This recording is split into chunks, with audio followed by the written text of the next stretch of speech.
সে মহান সত্তার দরবারে কালিমাতুশ শুকর আদায় করছি, আলহামদুলিল্লাহ। সম্মানিত ভাইরা, গোটা ওয়ার্ল্ডের পরিস্থিতি সম্পর্কে আপনারা অবগত আছেন।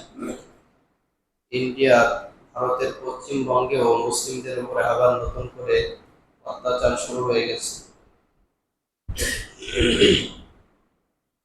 তো বিষয়টা স্পষ্ট, আমরা পূর্বে আলোচনা করেছি। অনেকেই জিজ্ঞাসা করেছেন যে হুজুর, তাহলে এটা কি গজওয়াতুল হিন্দের আলামত? হলেও হতে পারে, আল্লাহু আ'লাম। তবে চূড়ান্ত পর্যায়ের বিজয় আল্লাহ রাব্বুল আলামিন মুমিনদেরকে দান করবেন, যদিও রক্তপাত হবে, প্রচুর পরিমাণে রক্তপাত হবে। বিজয় দান করবেন মুমিনদেরকে কে? আল্লাহ রাব্বুল আলামিন।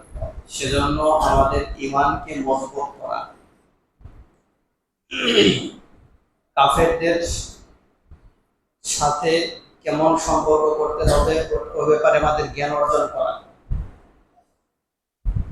কোয়ালিটিওয়ালা ঈমান আমাদেরকে অর্জন করা। আল্লাহ আমাদের সকলকে তৌফিক দান করেন।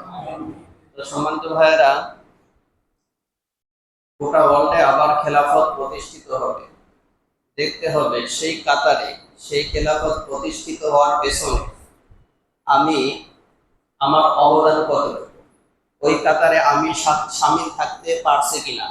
যদি পারি তাহলে আমি সফল, আর যদি আমি না থাকি ওই কাতারে, তারপরেও আল্লাহ তাআলা তার বিধানকে প্রতিষ্ঠিত করবে, কিন্তু মাঝখান থেকে আমি মাইনাস হয়ে গেলাম, হতভাগাদের কাতারে পড়ে গেলাম। এটা আমার জন্য পরিতাপের এবং ক্ষতিগ্রস্তের কারণ। আল্লাহ যেন ওই কাতার থেকে আমাদেরকে হেফাজত করেন। যার কারণে একটা বিষয় আপনাদেরকে বারবার বলেছি যে জীবনের থেকে ঈমানের দাম অনেক বেশি। সেজন্য একজন মুমিনের জীবনের সবচাইতে দামি সম্পদ কি বলেন তো? ঈমান। পৃথিবীর সবকিছু ছাড়তে পারে, কিন্তু ঈমানকে ছাড়তে পারে না। যার কারণে দেখা যায় হুমকি ধুমকি, মিথ্যা মামলা দিয়ে অপপ্রচার করে, এবং কি ফাঁসির কাজকে দাঁড় করেও মুমিনের সবকিছু ছিনাই নেওয়া যায়, ঈমান ছিনাই নেওয়া যায় না। সেজন্য আমার আপনার ঈমানকে পরিচ্ছন্ন রাখতে হবে, ঈমানকে নিফাকি থেকে, কুফর থেকে দূরে রাখতে হবে, পরিচ্ছন্ন রাখতে হবে। আল্লাহ আমাদের সকলকে সেই নির্ভেজাল ঈমান হাসিল করার তৌফিক দান করুন। সমাজ ভাইয়েরা, মুমিনদের ভিতরে যে দোষটা ঢুকে পড়ে, যে অপরাধটা ঢোকে পয়জন হিসাবে, সেটা হলো নিফাকি। সেটা কি? নিফাকি। তো সেজন্য নিফাকি থেকে যদি আপনি বিরত থাকতে পারেন, মুনাফিকের জাল থেকে যদি নিজেকে বাঁচিয়ে রাখতে পারেন, তাহলে আপনার ঈমানটা সলিড, নির্ভেজাল থাকবে। আর এই ঈমানই আল্লাহ রাব্বুল আলামিন কবুল করবেন। তো আল কোরআনে আল্লাহ রাব্বুল আলামিন 114টি সূরা নাযিল করেছেন। এর মধ্যে একটা সূরা আছে সূরাতুল মুনাফিকুন। কি সূরা? এখানে আল্লাহ সুবহানাহু ওয়া তাআলা মুনাফিকদের কর্মকাণ্ড, তাদের চরিত্র নিয়ে আলোচনা করেছেন খুব চমৎকারভাবে। আমরা ইনশাআল্লাহ চেষ্টা করব এখান থেকে তথ্যভিত্তিক কিছু কথা বলার জন্য, এবং এই রোগগুলা, এই ব্যাধিগুলা, এই জাম যদি আমার আপনার ভিতরে থাকে, তাহলে আজকের আলোচনা থেকে ডিসিশন নিব এগুলো বর্জন করব। আল্লাহ তৌফিক দান করেন। আমিন। এই পৃথিবীতে যারা কাফের, এরা তো স্পষ্ট। এরা কি? আল্লাহর সাথে যারা শিরিক করে, যারা কুফরি করে, এরা কি? স্পষ্ট। কিন্তু মুনাফিকের জন্ম হয় মুমিনদের ভিতর থেকে। কাদের ভিতর থেকে? মুমিনদের ভিতর থেকে। এরা নিজেকে মুমিন দাবি করে। এদেরকে চেনা অনেক কঠিন। বিশ্বনবী সাল্লাল্লাহু আলাইহি ওয়াসাল্লামের সময় চেনাও কঠিন ছিল। উহুদ যুদ্ধের আগ পর্যন্ত আল্লাহ রাসূল সাল্লাল্লাহু আলাইহি ওয়াসাল্লাম মুনাফিক কারা এদেরকে চিনতেন না। এদেরকে উহুদ যুদ্ধের পরে আল্লাহ রাব্বুল আলামিন স্পষ্ট করে দিলেন। এমন কি মুনাফিকদের যে লিডার ছিল, নেতৃত্ব দিত, এই ব্যক্তিও স্পষ্ট হয়ে গেল কখন? উহুদের পরে। কারণ উহুদ যুদ্ধের সময় রাসূলুল্লাহ সাল্লাল্লাহু আলাইহি ওয়াসাল্লামের সাথে এই ব্যক্তি যুদ্ধ করার জন্য রওনা দিয়েছিল মুসলিমদের পক্ষে, কাফেরদের বিপক্ষে। তো মদিনাতে একটা পর্যায়ে আল্লাহ রাসূল সাল্লাল্লাহু আলাইহি ওয়াসাল্লাম বললেন যে বদরের ময়দানে মুসলিমদের সংখ্যা ছিল খুব কম, তারপরে মুসলিমরা বিজয় ছিনিয়ে আনছে, আর এই যুদ্ধে তো মুসলিমদের সংখ্যা অনেক বেশি, মুসলিমদের বিজয় ফেরাইতে ঠেকাইতে। চিন্তা করছেন, এই কথা বলতেছে কে? মুনাফিকদের লিডার, নেতা। এবার উৎসাহ কিন্তু দিছে মুমিনদেরকে। কি করছে? উৎসাহ দিচ্ছে। আল্লাহ রাসূল সাল্লাল্লাহু আলাইহি ওয়াসাল্লামের সাথে রওনা দিয়েছে।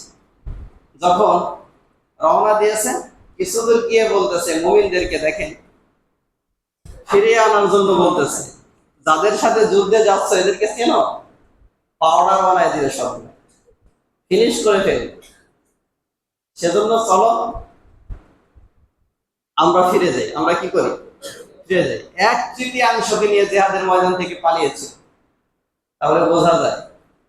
তো সম্মানিত ভাইয়েরা, যা হোক, এরপর আল্লাহ রাসূল সাল্লাল্লাহু আলাইহি ওয়াসাল্লামকে আল্লাহ তাআলা সূরা মুনাফিকুন নাযিল করে স্পষ্ট করে দিলেন যে কারা কারা মুনাফিক, এদের চরিত্র কেমন, এদের কর্মকাণ্ড কেমন। বুঝতে পারছেন?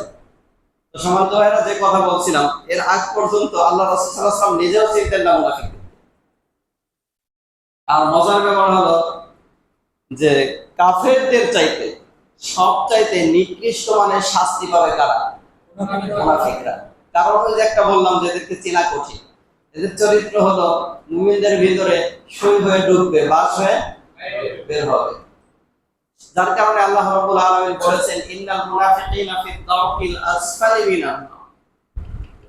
নিশ্চয় জাহান্নামের সবচাইতে তলদেশে থাকবে। তার মানে হলো নিকৃষ্ট মানের সাজা ভোগ করবে কারা? মুনাফিকরা। তো সম্মানিত ভাইরা, আসুন তাহলে আজকে সূরা মুনাফিকুন থেকে আমরা কথা বলি ইনশাআল্লাহ।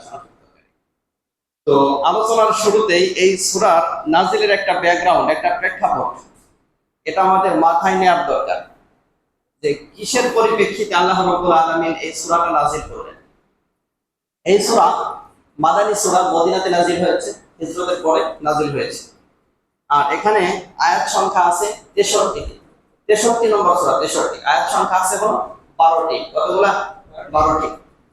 দুইটি রূপ আছে, আমরা প্রথম নম্বর রূপ থেকে কথা বলবো ইনশাআল্লাহ। তাহলে এই সূরাটা নাজিলের একটা প্রেক্ষাপট, এটা আমাদের মাথায় যদি সেট করতে পারি তাহলে আলোচনা বুঝতে, ধরে রাখতে সহজ হবে।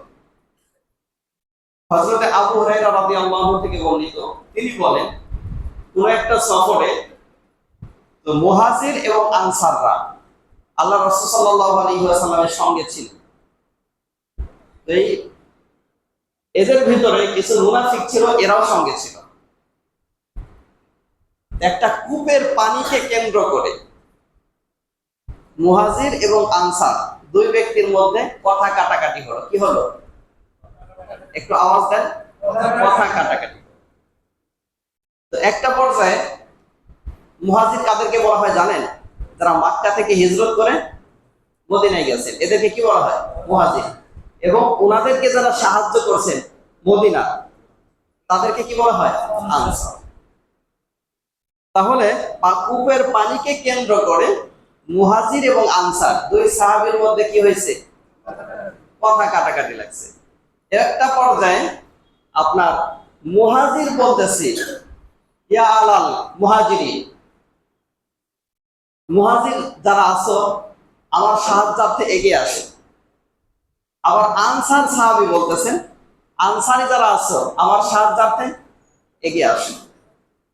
এই দুই ব্যক্তি মনে করেন এই সমাজের মধ্যে অনেক সময় দ্বন্দ্ব লাগে। ওই দ্বন্দ্বটা ছড়াইতে ছড়াইতে একটা পর্যায়ে দুইজনের মধ্যে সীমাবদ্ধ থাকে না, এলাকা ভিত্তিক হয়ে যায়। ঠিক না? গোত্র ভিত্তিক, ওয়ার্ড ভিত্তিক, ইউনিয়ন ভিত্তিক, জেলা ভিত্তিকও ছড়ায় যায়। ঠিক না?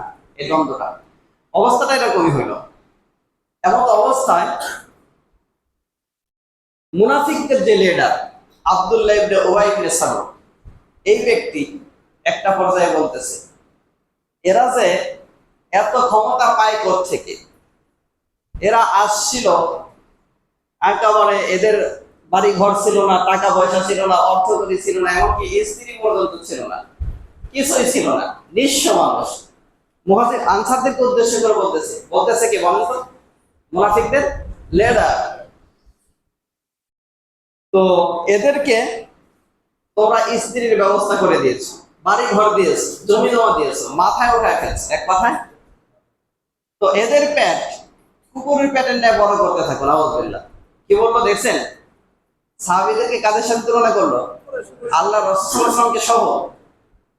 তারপরে বলতেছে একটা কাজ করা যায়, আমরা সম্মানিত যারা আছি মদিনায় গিয়ে কোরআনে কারিমের সূরা মুনাফিকুনের শাব্দিক অনুবাদ, ইয়াকুলুনা লা ইন রাজa'না ইলাল মাদিনাতি লা ইউখরিজান্নাল আ'যু মিনহাল আযাল। আমরা যখন মদিনায় পৌঁছবো এদেরকে কি করব? আমরা তো সম্মানিত, এই লাঞ্ছিত ব্যক্তিদেরকে বের করে দেব। কয়টা কথা বললাম? দুইটি। একটা হলো কুকুরের সাথে তুলনা করলো, 2 নম্বর হলো এদেরকে বের করে দেব। আমরা সম্মানিত যারা আছে, লাঞ্ছিত যারা আছে অর্থাৎ মুহাজির, মুহাম্মদ সাল্লাল্লাহু আলাইহি ওয়াসাল্লামের সাথীবর্গ যারা মক্কা থেকে মদিনায় গেছেন হিজরত করে, এদেরকে বের করে দেব। তৃতীয় নম্বর হলো এদেরকে আর দান, অনুগ্রহ, দয়া কোনো কিছুই করব না। এটাও আল্লাহ রাব্বুল আলামিন সূরা মুনাফিকুনের মধ্যে নাযিল করেন, লা তুনফিকু আলা মান ইনদা রাসূলিল্লাহ হাত্তা ইয়ানফাউ। আমরা যদি দান অনুগ্রহ বন্ধ করে দিই তাহলে এরা এমনিতেই সরে যাবে, এমনিতেই সরে যাবে। আপনারাই বলেন, আল্লাহ রাসূল সাল্লাল্লাহু আলাইহি ওয়াসাল্লামের সাহাবীদেরকে যদি খাবার বন্ধ করে দেওয়া যায় তাহলে কি নবীর সঙ্গটা ত্যাগ করবেন? কথা বলেন, ত্যাগ করবেন? আরে জীবন যাবে, তারপরেও কখনো নবীর সঙ্গ ত্যাগ করার মতো না। বুঝতে পারছেন তো সম্মানিত ভাইয়েরা? এই যে আলোচনা করছিল মুনাফিকদের লিডার আব্দুল্লাহ ইবনে উবাই ইবনে সালুল, ওই মজলিসে বিশ্বনবী সাল্লাল্লাহু আলাইহি ওয়াসাল্লামের একজন সাহাবী ছিলেন, অল্প বয়স্ক সাহাবী, যার নাম হলো হযরতে যায়েদ বিন আরকাম রাদিয়াল্লাহু আনহু। বুঝছেন তো? এই সাহাবী, অল্প বয়স্ক সাহাবী, তিনি বিশ্বনবী সাল্লাল্লাহু আলাইহি ওয়াসাল্লামের কাছে গেলেন, এই বক্তব্য গিয়ে শোনাইলেন, ইয়া রাসূলুল্লাহ, আব্দুল্লাহ ইবনে উবাই ইবনে সালুল এই ব্যক্তি মুসলিমদেরকে নিয়ে, আপনাকে নিয়ে এই কথা বলেছে। রাসূলুল্লাহ সাল্লাল্লাহু আলাইহি ওয়াসাল্লাম ডাকলেন মুনাফিকদের লিডারকে। কাকে ডাকলেন? মুনাফিকদের লিডারকে ডাকলেন, নেতাকে ডাকলেন। ডাকার পরে বললেন, তুমি কি এই কথা বলেছো? ও এবার কি বললো? আল্লাহর কসম। কার কসম? আল্লাহর কসম, ইন্না লিল্লাহ, আমি তো এই কথা বলতেই পারি না। যায়েদ বিন আরকাম সে মিথ্যা কথা বলছে। কি বলছে? এমন সমাজে এমন কিছু মানুষ আছে না, আকাম করেও অন্যের ঘাড়ে চাপায় যায়, নিজে ভালো সাথে, ঠিক কিনা? তো এখন এই সাহাবী ছোট্ট মানুষ আব্দুল্লাহ ইবনে উবাই ইবনে সালুল এমনিতেই নেতা মানুষ, ওকে এমনিতে মদিনার নেতা বানানোর কথা ছিল, মুকুট তৈরি হচ্ছিল। বিশ্বনবী সাল্লাল্লাহু আলাইহি ওয়াসাল্লাম গেছেন আর ওর হাতে জনগণ নেতৃত্ব অর্পণ করেনি। ওই যে ভিতরে ক্ষোভ ছিল, ভিতরে কি ছিল? ক্ষোভ ছিল, নেতৃত্বের ক্ষোভ। তো এখন এই কথা বিশ্বনবী সাল্লাল্লাহু আলাইহি ওয়াসাল্লামকে এই সাহাবী শোনাইলেন।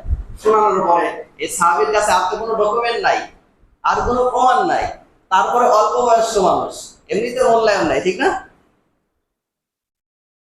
তো আল্লাহ রাসূল সাল্লাল্লাহু আলাইহি ওয়াসাল্লাম বললেন, এই ব্যক্তি যেহেতু কসম করে বলতেছে, কি করে বলতেছে? আর যায়েদ বিন আরকাম রাদিয়াল্লাহু আনহু তো কসম করেন নাই, মাথাটা নত হয়ে গেল, কারণ তার কাছে ডকুমেন্ট নাই। কি নাই? মাথা নত হয়ে গেছে। তিনি লজ্জিত হলেন, ঘর থেকে বের হওয়া বন্ধ করে দিলেন একটা পর্যায়ে। মানুষের মাঝে যাবেন কেমনে? তো কয়েকদিন পরে ওনার চাচা গেলেন ওনার কাছে, গিয়ে বলতেছেন, ভাতিজা মনে অনেক ব্যথা, ঠিক না? বললেন, চাচা ব্যথা তো অবশ্যই থাকবে, কষ্ট তো অবশ্যই থাকবে, আমি তো ন্যায়ের পক্ষে, আর সত্য কথা, আমি যা শুনেছি তাই তো বলেছি। আর তার মিথ্যা সত্য প্রমাণিত হয়ে গেল, আর আমার সত্য মিথ্যা প্রমাণিত হয়ে গেল। ভিতরে ব্যথা তো থাকবেই, এটা স্বাভাবিক, কষ্ট তো থাকবেই, এটা স্বাভাবিক। তখন চাচা বললেন, সান্ত্বনা দিলেন, ধৈর্য ধারণ করো। কি করো? ধৈর্য ধারণ করো। আমার ভাইয়ের এমন অবস্থায় আল্লাহ রাব্বুল আলামিন সূরা মুনাফিকুন নাযিল করে দিলেন, ইযা জাআকাল মুনাফিকুন ক্বালু নাশহাদু ইন্নাকা লারাসূলুল্লাহ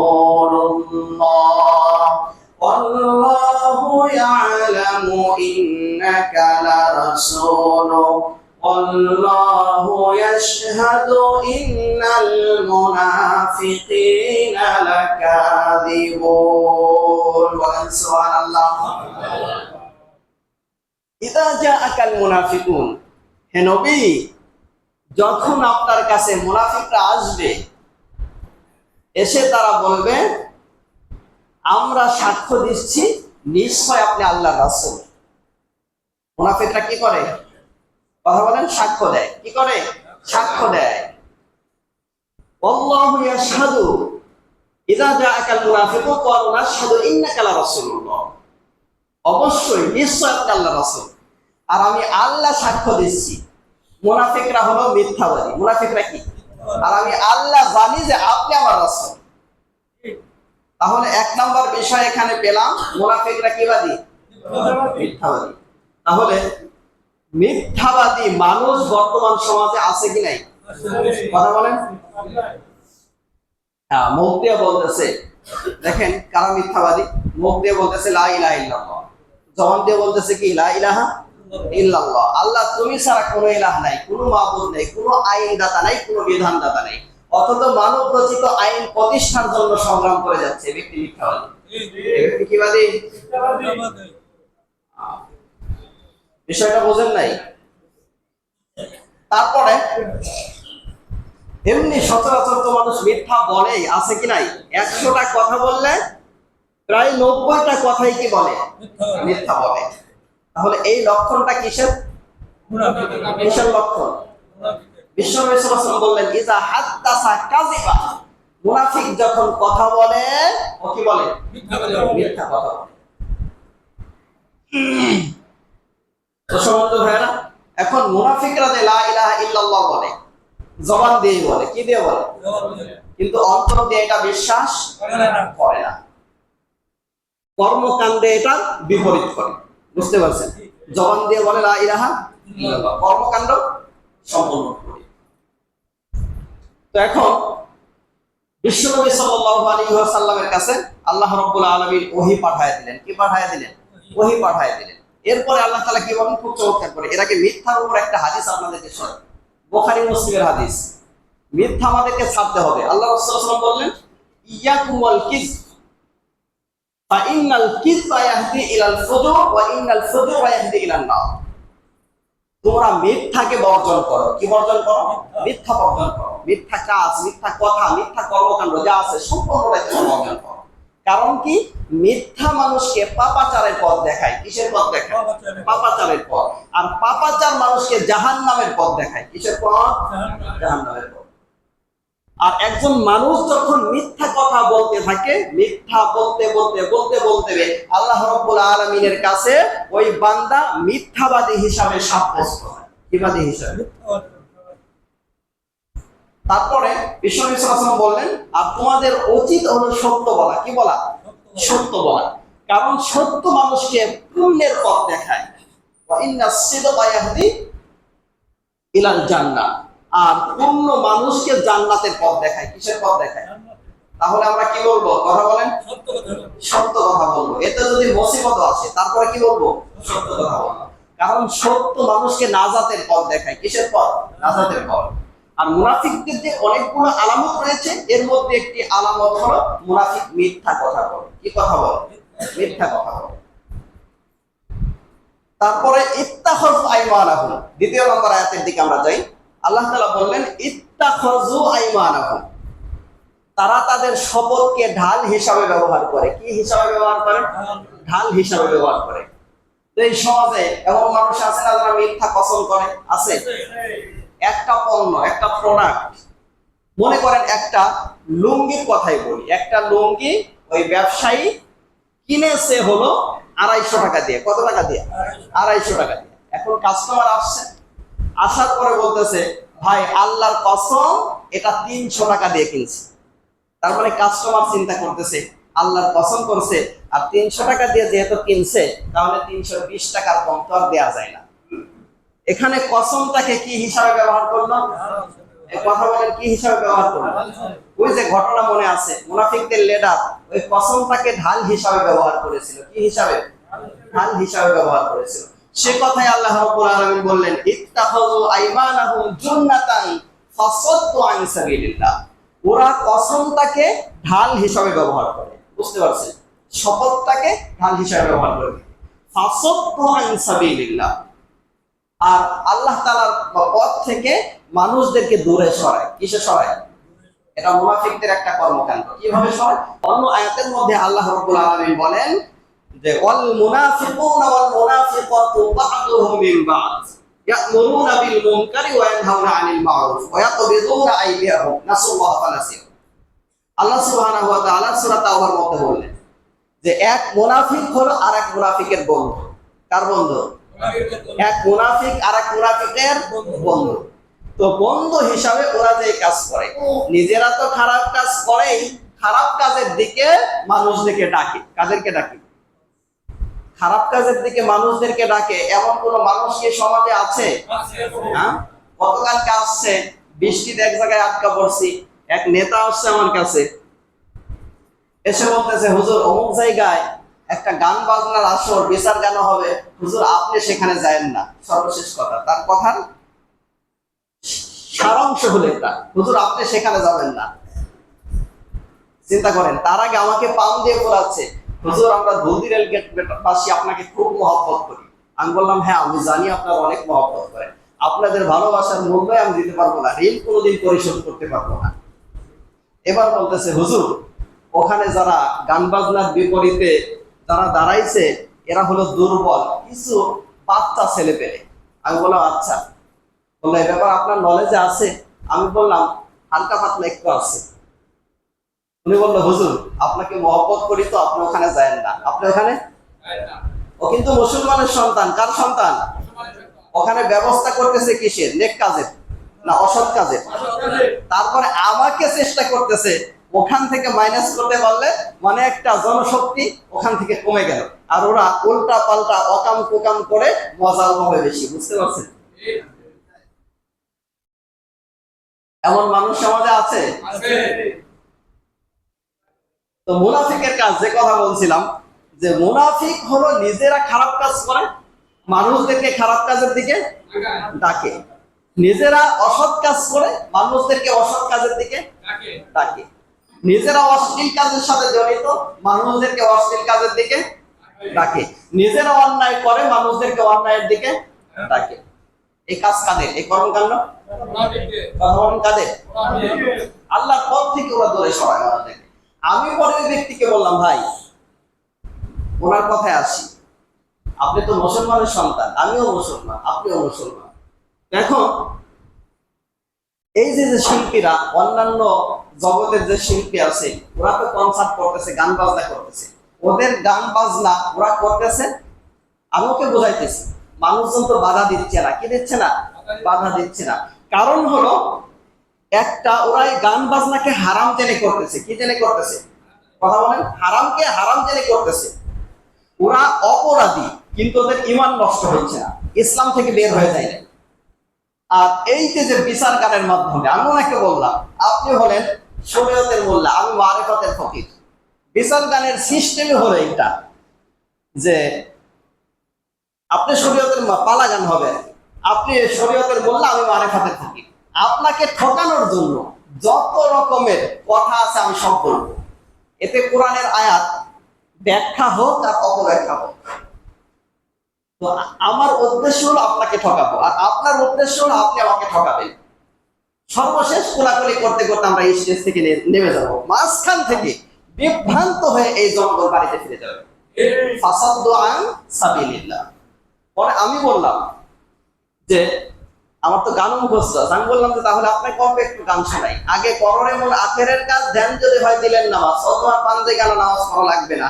অথচ আল কোরআনে আল্লাহ রাব্বুল আলামিন যাকাতের পাশাপাশি সালাতের কথা 82 স্থানে উল্লেখ করেছে। আর আপনি আল্লাহর এই বিধানকে বিধান বলে দেখাইলেন, উপহাস করলেন, এটা তো স্পষ্ট কুফরি। সুতরাং আমি মুসলিম হিসাবে আমার করণীয় হলো কুফরির বিষয়টাকে স্পষ্ট জেনে এর বিরুদ্ধে অবস্থান নেওয়া। নসিহত হয়ে গেছে, যেহেতু আগে থেকে বলছে আপনি মুসলমানের সন্তান, আমি মুসলমানের সন্তান, মাথাটা নিচে করে এবার চলে গেছে। তো সম্মানিত ভাইরা, যে কথা বলছিলাম, নোংরা পরিবেশে যেতে পারে মুনাফিক যারা, তারাই যেতে পারে, কোন মুমিন যেতে পারে না। মুমিনের চরিত্র হলো মৌমাছির মতো। কিসের মতো? মৌমাছির মতো। ও ভালো জায়গায় বসবে, পায়খানার মধ্যে বসতে পারে না। আর মুনাফিকের চরিত্র হলো গুয়া মাছির মতো, ও পায়খানার উপরেও বসবে, মিষ্টির উপরেও বসবে, মসজিদেও ঢুকবে, মন্দিরেও যাবে, ও ওয়াজ নসিহত শুনবে, গান বাজনাও শুনবে, কনসার্টেরও ব্যবস্থা করবে। ঠিক কিনা? এই ধরনের চরিত্র নিয়ে আল্লাহর জান্নাতে ঢোকা যাবে না। সেজন্য আমাদের চরিত্র কেমন হওয়া লাগবে? কথা বলেন, কেমন হওয়া লাগবে? মুমিনের চরিত্র হওয়া লাগবে। বুঝতে পারছেন? তো সম্মানিত ভাইরা, সে কথায় আল্লাহ রাব্বুল আলামিন বললেন যে ইত্তাখাযু আইমানাহুম জান্নাতান ফাসাদু আন সাবিলিল্লাহ। মুনাফিকেরা কি করে? ওরা ওদের কসমকে, শপথকে ঢাল হিসাবে ব্যবহার করে। ফাসাদু আন সাবিলিল্লাহ। আর ওদের আরেকটা চরিত্র হলো ওরা মানুষদেরকে আল্লাহ রাব্বুল আলামিনের পথ থেকে দূরে সরায় দেয়। ইন্নাহুম সাআ মা কানু ইয়ামালুন। এই কর্মকাণ্ড যে নিকৃষ্ট, এটা জানেন কি? হ্যাঁ, যালিকা বিআন্নাহুম আমালু। একটু লক্ষ্য করে শুনেন। কারণ হলো ওরা ঈমান আনার পরে আল্লাহর সাথে কুফরি করে। আল্লাহর সাথে কি করে? যালিকা বিআন্নাহুম আমানু সুম্মা কাফারু ফাতুবিআ আলা কুলুবিহিম। ওরা ঈমান আনার পরে কার সাথে কুফরি করে? আল্লাহর সাথে কুফরি করে। আর এই যে ঈমান আনার পরে আল্লাহর সাথে কুফরি করলো, যার কারণে ওদের অন্তরে ফাতুবিআ আলা কুলুবিহিম, ওদের অন্তরে আল্লাহ রাব্বুল আলামিন মোহর মেরে দেন। কি মেরে দেন? মোহর মারা বোঝেন? বিশ্বনবী সাল্লাল্লাহু আলাইহি ওয়াসাল্লাম হাদিসের মধ্যে বললেন যে মানুষ যখন গুনাহ করে, আদম সন্তান যখন গুনাহ করে, গুনাহ করার কারণে ওর অন্তরের মধ্যে একটা কালো দাগ পড়ে। কি পড়ে? কালো দাগ পড়ে। আবার আরেকটা গুনাহ করছে, আবার আরেকটা কালো দাগ পড়ছে, আবার আরেকটা গুনাহ করেছে, আবার আরেকটা কালো দাগ পড়েছে। এভাবে ও আর হক জিনিস দেখে না। হক জিনিস দেখে না, হক জিনিস বোঝে না, হক উপলব্ধি করতে পারে না। ওর কাছে খানা আর পায়খানা উভয়টাই সমান। বোঝেন নাই? আর মুমিনের কাছে খানা ভাল লাগবে, পায়খানা ভাল লাগবে না। বুঝতে পারছেন? আর মুনাফিকের কাছে খানা আর পায়খানা সমান। কারণ কি? ওর অন্তরের মধ্যে মোহর মেরে দেওয়া হয়েছে। কি বলা হয়েছে? ফাতুবিআ আলা কুলুবিহিম ফাহুম লা ইয়াফকাহুন। ওরা টের পায় না, ওরা বোঝে না, ওরা উপলব্ধি করতে পারে না। বুঝতে পারছেন? তো সম্মানিত ভাইরা, আর মুমিনের ভালো কাজ ভাল লাগবে। কি কাজ ভাল লাগবে? ওই যে বিশ্বনবী সাল্লাল্লাহু আলাইহি ওয়াসাল্লামের কাছে একজন সাহাবী আসছেন, ইয়া রাসূলুল্লাহ, আমার ভিতরে ঈমান আছে, আমি বুঝবো কেমনে? ঈমান আছে, বুঝবো কেমনে? আপনার জ্বর মাপার জন্য কি আছে? থার্মোমিটার আছে। ক্যান্সারের জার নির্ণয় করার জন্য মেশিন আছে। ঠিক না? বিভিন্ন রোগ ব্যাধি নির্ণয় করার জন্য কি আছে? যন্ত্র আছে, মেশিন আছে। তো এখন আসেন, আপনার ভিতরে যে ঈমান আছে এটা নির্ণয় করারও কি আছে? যন্ত্র আছে। সেই যন্ত্রটা কি? বিশ্বনবী সাল্লাল্লাহু আলাইহি ওয়াসাল্লামের কাছে এসে সাহাবী জিজ্ঞেস করলেন, ইয়া রাসূলুল্লাহ, আমার ভিতরে ঈমান আছে, এটা আমি বুঝবো কেমনে? রাসূলুল্লাহ সাল্লাল্লাহু আলাইহি ওয়াসাল্লাম বললেন, সাররাতকা ইদা হাসানাতুকা ওয়া সাআতকা সাইয়্যাতুকা ফা আনতা মুমিন। তোমার নেক কাজ যদি তোমাকে আনন্দ দেয়, নেক কাজ করতে যদি তোমার ভালো লাগে, তাহলে বুঝতে হবে তোমার ঈমান আছে। কি আছে? এখন একটু চিন্তা করেন তো, নেক কাজ করতে কি ভালো লাগে, নাকি খারাপ কাজ করতে ভালো লাগে, নাকি পুকুর পার বসে গান বাজনা শুনতে ভালো লাগে, কনসার্টে গেলে ভালো লাগে, অশ্লীলতা ভালো লাগে, নাটক সিনেমা ভালো লাগে? কোনটা ভালো লাগে? যদি নেক কাজ আপনার ভালো লাগে, নেক কাজ আপনাকে আনন্দ দেয়, বিশ্বনবী সাল্লাল্লাহু আলাইহি ওয়াসাল্লাম বললেন, তাহলে তুমি মুমিন। ওয়াসাআতকা সাইয়্যাতুকা, আর খারাপ কাজ তোমার খারাপ লাগবে, খারাপ কাজ খারাপ লাগবে। তাহলে খারাপ কাজও ভালো লাগে আর ভালো কাজ ভালো লাগে না, তাহলে বুঝতে হবে এটার ভিতরে মুনাফিকি ঢুকছে 180 মাইল দূরে। বুঝেন নাই? ওর কপাল পড়ে গেছে। কপাল কি হয়েছে? পড়ে গেছে।